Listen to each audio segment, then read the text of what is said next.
Step 1. Measure and layout. Measure the floor surface adjacent to the structure and mark the center point on the floor and wall.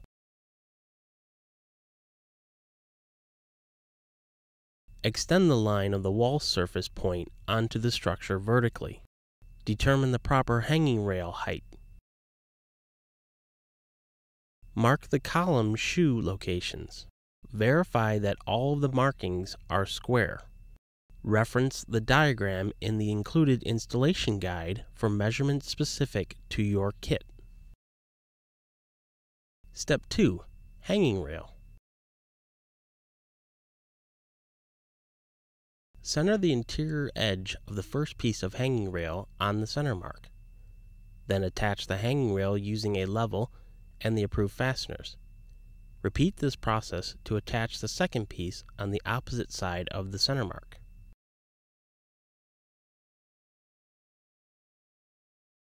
Step 3. Foundation attachment. Center the column shoe on the marks using the pre-drilled attachment holes for visual reference. Attach the column shoe to the floor surface with the approved fasteners. Stand the column on the column shoe, level, and attach the column to the shoe with the approved fasteners. Be sure to slide the washer onto the screws before attaching. Cover with the screw caps and repeat until all of the columns are attached.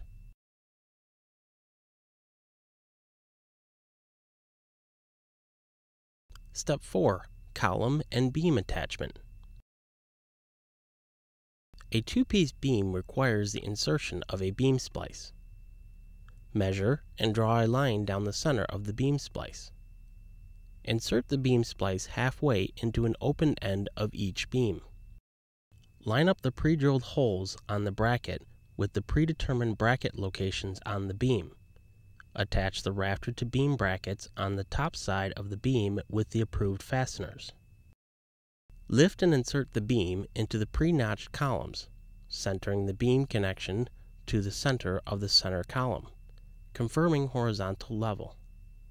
Be sure to lift under the beam piece only. Lifting from the corbel ends may result in damage. Start with the center column. Maintaining vertical level, measure and mark the screw locations on the column for a uniform look. Repeat the marking procedure per column as necessary. Attach the center column to the beam using the approved fasteners. Be sure to slide the washer onto the screws. Cover the screws with screw caps and repeat the attachment process to all of the additional columns. Step 5. Rafter to beam connection. Starting with the center rafter, insert the rafter into the hanging rail and align it with the corresponding bracket on the beam. Attach the rafter to the hanging rail with the approved fasteners.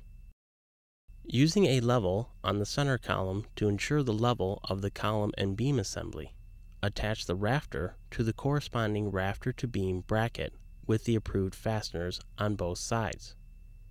Be sure to slide the washers onto the screws and cover with the screw caps.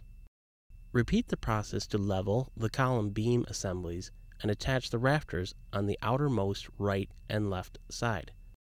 Install the remaining rafters per each specific kit.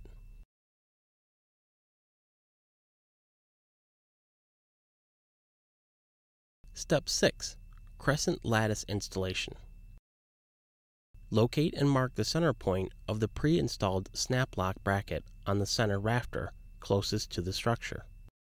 Center the interior edge of the first piece of lattice into the pre-installed snap lock bracket and snap into place.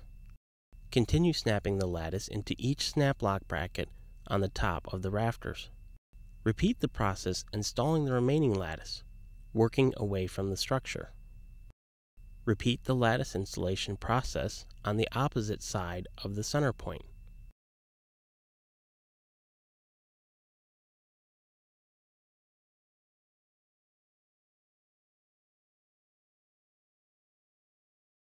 Thank you. This completes the Pergola kit installation steps. We hope you found this information helpful, and we know you are going to enjoy your new Pergola for years to come.